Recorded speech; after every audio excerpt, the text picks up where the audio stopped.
Hi, I'm Sherry from Whole Circle Studio, and welcome to week 1 of our Butterfly Bunch Quilt Along. I'm really excited you're here.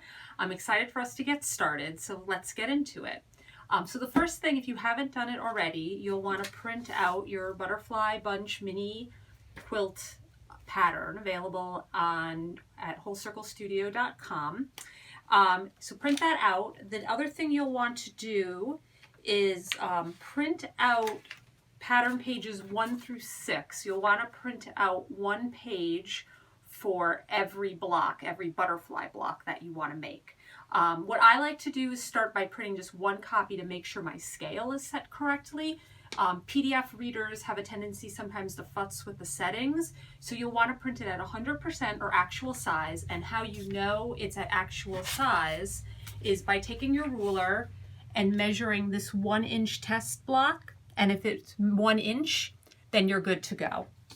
We're going to talk a little bit more about the pattern pages in a minute, but first let's talk about fun stuff, color and fabric.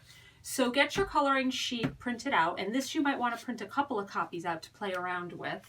I have here a couple of coloring sheets that I've been playing around with. One was the original coloring sheet I did for my butterfly bunch sample that you see up here using QT Fabrics Pixie Dots.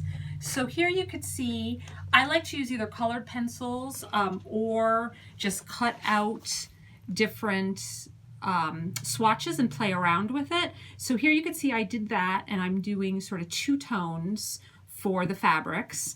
I also have another one here I've been playing around with. I've been playing around with some solids. So here I shaded in my color pencils, and then once I was happy with that, I, just as a reminder to me, picked out which solids, and here these are some RJR Solid Supremes I picked out with the color. Just a way to keep yourself organized and kind of play around with it. For this particular one, I picked this blue for the wings, for all 4 wings in this butterfly, and then I made the blue the body for this one, and then did the reverse. So these are these sort of neon green wings, and then for the body for the one next to it I made that. So you can kind of play around and make those kind of color relationships. I've been thinking about which, and that, so back to the solids, sorry. This is one of those, so you could see my solid wings and a solid body, and then the block next to it I have these dark blue wings and a light blue body. So for this quilt along, I've been thinking about what I want to do. So I've been playing around with this coloring sheet here, and I think I'm going to use Allison Glass's Sunprint line. These blues correspond really nicely, and these greens. I was thinking about a navy black background, but to be quite honest, I didn't quite have enough of that fabric.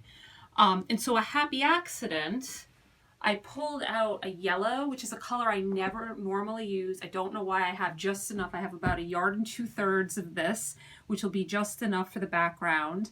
And I don't know, I think I'm kind of digging all of these prints on top of it. So I'm going to go with it.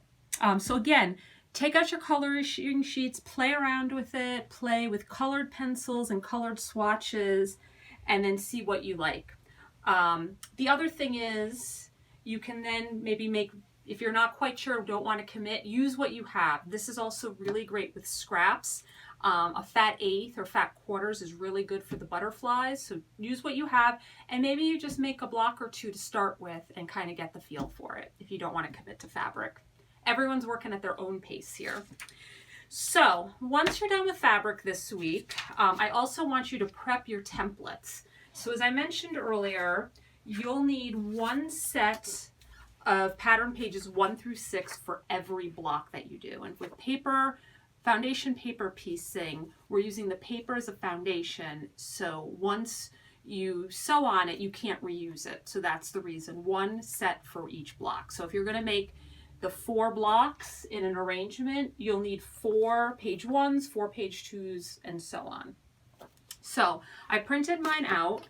I have my 1-inch test. I know that it's 1 inch, so I'm in the right scale. And then what I normally do, and you can use paper scissors. I like to use a rotary that I dedicate just to paper. Don't use your fabric rotary cutting paper because it will dull your blade. So what you'll want to do is cut along the outer thinner line. The darker line or the thicker line to the thinner line, that'll be our 1/4 inch seam allowance. So you want to keep that intact. And what I normally do, again, you can cut along with it with paper scissors. What I typically do after I test my 1 inch block is that I will just put my ruler up against it, use my rotary cutter that's for paper only, and just cut along and go along all the edges. I do recommend also just cutting these weird little notches. Those will make sense once we get to week 3, getting everything together. So you'll also notice with this, there were some pieces that were too big for an 8.5 by 11 pieces of paper. And so instead of having you all try to print 11 by 17 or some non-standard, sort of non-typical of what we have with our home printers, I divvied it up. So for a number of the pieces, including the A's, the C's, the D's, and the F's, you'll have 2 pieces that you'll have to join. And this is fairly easy. Again, you're just going to cut, like I just said, on all of the thinner lines on the perimeter. And then when you have 2 pieces, you're going to join in this case, the A8 top side with the A8 bottom side. And it's all in the instructions. I recommend I tell you which side to cut right on the dotted line and which side to leave a little bit of extra. I like to leave about 3/8 to a 1/2 inch past. And the reason for that being is you're going to match up that dotted line and those X's. And you could see that that outer line matches up, the X's match up, and then you're just going to simply use Scotch tape to tape that down. If I cut both lines right on that edge, this would be pretty floppy, and I like having a little bit of extra just hanging off just to give it a little bit more stability later on. But again, you could try cutting both and seeing what's easiest for you. I typically don't tape the back. This usually does not get caught up later when I'm sewing, but if you find it is, you can always throw an extra piece of tape on that. So once you have all of your templates cut, maybe if you're just getting started, work 1 block at a time. Pick out, once you have your colors picked out, you can also just write on here. I shaded the areas and made a note on the pattern which ones are the wings and which pieces are for the bodies. But you can just take a pencil, and I recommend a pencil over a pen just because we'll be pressing with heat and you don't want anything transferring. This one, I think I'm going to start with my magenta block first. So I can always write just to keep myself organized. Okay, this first block I'm going to make, it's going to be the magenta butterfly. So the top wing, I'll just make a note, dark magenta. The body will be light magenta. And I can just go along. If you're curious, we'll go over this next week, but if you're curious of how these will go together, there is a diagram in the pattern. Where is my pattern? It's underneath the butterfly block. You can see, and we'll be working from the back. You can always put them together just as the diagram is and kind of see how the block comes together. Okay, so the other thing you'll want to do this week before we get started next week is gather up your tools. So, one other thing about tools I wanted to mention, which kind of falls into this, is I get this asked a lot, is what kind of paper do I print my my templates on, my patterns on? I like to just go to Staples or office supply store and get just the cheap white photocopy paper. Just the 20-pound paper works for me. There is a foundation paper out there. It's about $8 to $10 for a pack of it, and it's sort of like newsprint. I personally don't have any issues at the end, which again, we'll get into it later, using just plain old paper. But it's something, if you want to give it a try, you could try it on. I've also seen other people get newsprint and actually sort of a thinner paper, put it through their printer. Give it a shot, or just use the plain old cheap stuff, because if you're making a lot of these, it gets pretty pricey. So other tools you'll want to gather for next week. If you have one or want to try it, I recommend an add a quarter ruler, and I have one that's about 12 inches long. I know they come shorter and I think longer. And these work really, really well for me. If you don't want to invest in one yet, it's a little bit easier to cut your seam allowance with this, but if you just have a plain old acrylic ruler, that's okay too.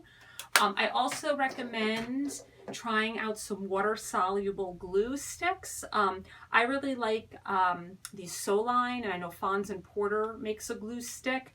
You can also get just plain old glue, and as long as it says washable, it's okay. These, what you'll want to do is try a little bit on a scrap piece of your fabric to make sure it doesn't stain it. I've never run into that, but again, just with that caveat, give it a try. And then you'll just want some other basic sewing tools, a rotary cutter, your sewing machine, some really good quality thread.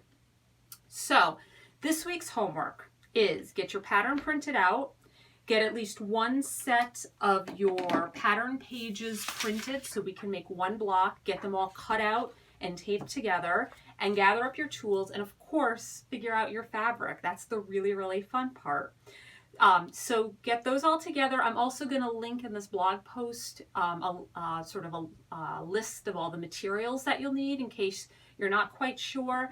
And yeah, so let's get excited. I can't wait to see what you all make. If you're picking fabrics this week, post photos to Instagram and use the hashtag butterfly bunch quilts, and tag me at Whole Circle Studio. I'd love to see what you're making. Let's make something awesome.